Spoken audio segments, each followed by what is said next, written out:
కుట్రలు కుతంత్రాలే కాదు, లేనిది ఉన్నట్టు ఉన్నది లేనట్టు చెప్పడంలో సీమాంధ్ర నేతల తర్వాతనే ఎవరైనా.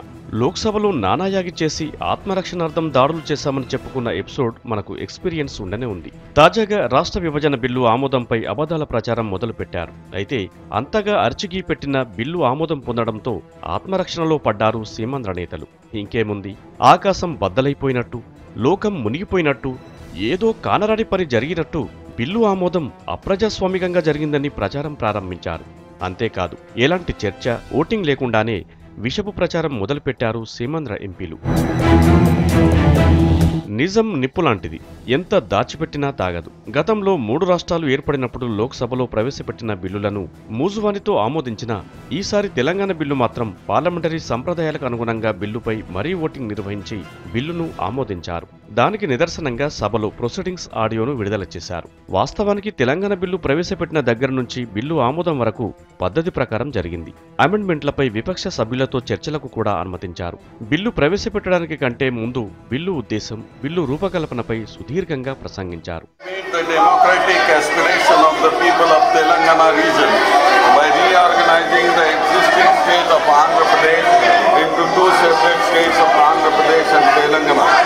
I would like to assure the members of this House that we have tried our best to accommodate the concerns of all stakeholders and mitigate the impact of the bifurcations of the state as much as possible. I can say with a justifiable pride that we had invited and received the suggestions from the entire cross-section of the Andhra Pradesh society for both the successor states and the necessary supplemental incidental provisions relating to representation in Parliament and in the state legislature, distribution of revenues, apportionment of the assets and liabilities, the management and development of the water resources, power and natural sources, ensuring the peace and harmony. Bill ఆమోదానికంటే ముందు ప్రధాన ప్రతిపక్ష party BJP నేత సుష్మా స్వరాజ్ కూడా బిల్లుకు మద్దతు పలుకుతూ ప్రసంగించారు. तेलंगाना के लिए आत्मदाह करने वाले बच्चों से अपील करते हुए मैंने तेलुगु में कहा था, तेलंगाना कोसम बलिदानम वद्दू, तेलंगाना చూడడానికి బ్రతకాలి బ్రతకాలి, తెలంగాణ కోసం బలిదానం వద్దు, తెలంగాణ చూడడానికి బ్రతకాలి బ్రతకాలి. इसका अर्थ था कि तेलंगाना का निर्माण कराने के लिए आत्महत्या मत करो, तेलंगाना को देखने के लिए जीवित रहो जीवित रहो. आज जब ये बिल उनके सपनों को साकार करने के लिए आया है तो इसका विरोध करके हम उन बच्चों के साथ विश्वासघात कैसे कर सकते हैं.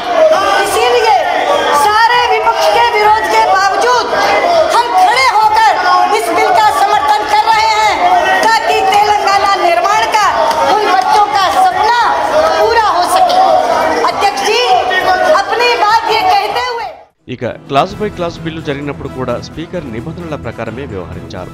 హైదరాబాద్ను ఉమ్మడి రాజధానిగా చేయడాన్ని వ్యతిరేకించి ప్రవేశపెట్టిన అమెండ్మెంట్పై ఎంఐఎం ఎంపీ అసదుద్దీన్ ప్రసంగించారు. And that is because, madam, there is no precedent in the whole of the country wherein one capital is located in another state capital.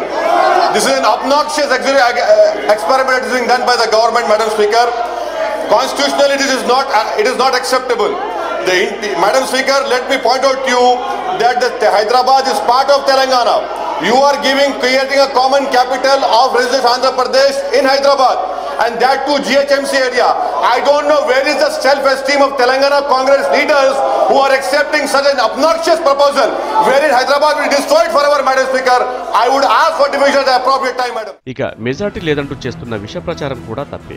3/2 majority స్పష్టంగా ఉంది. కాంగ్రెస్, బీజేపీలు బిల్లుకు మద్దతు పలుకుతున్నాయి కాబట్టి ఇరు పార్టీల బలం లెక్కిస్తే 370 మంది సభ్యులు బిల్లుకు అనుకూలంగా ఉన్నారు. Remember, it's a demand that has been raised recurrently for the last 60 years. So therefore, and if today, on this extremely pious and joyous occasion, it is also committed during the President's address delivered in 2004. I am asking Andhra friends as to what they were doing, were they sleeping like Kumbhakarnas? All achievement today has been made possible because of the resolve and commitment of one person, one lady, that is Mrs. Sonia Gandhi. Bill ఆమోదం సమయంలో electronic voting system ఉపయోగించలేదంటూ కొత్త వాదన తెరమీదకు తెస్తున్నారు సీమాంధ్ర ఎంపీలు. కానీ division కోరినప్పుడు అందుకు అంగీకరించిన speaker సభ్యులు కూర్చుంటే కౌంటింగ్ చేద్దామని పదే పదే సూచించారు. అయినా సభ్యులు వినకుండా పోడియంలోనే బైఠాయించారు. దీంతో హెడ్ కౌంట్ మొదలుపెట్టారు. ఇక్కడ కూడా బిల్లుకు అనుకూలంగా 370 ఓట్లు వచ్చాయి. బిల్లు అత్యంత ప్రజాస్వామ్య పద్ధతిలో పాస్ చేయించిన స్పీకర్పై విమర్శలు చేయడమే కాకుండా టీ బిల్లును అడ్డుకునేందుకు సీమాంధ్ర లీడర్స్ కొత్త కుట్రలకు తెరతీస్తున్నారు. తెలంగాణ ఏర్పాటును అడ్డుకునేందుకు కుట్రలు పన్నుతున్నారు. మొత్తానికి నిజం ఎప్పుడైనా బయటపడుతుంది. సత్యమేవా జయతే.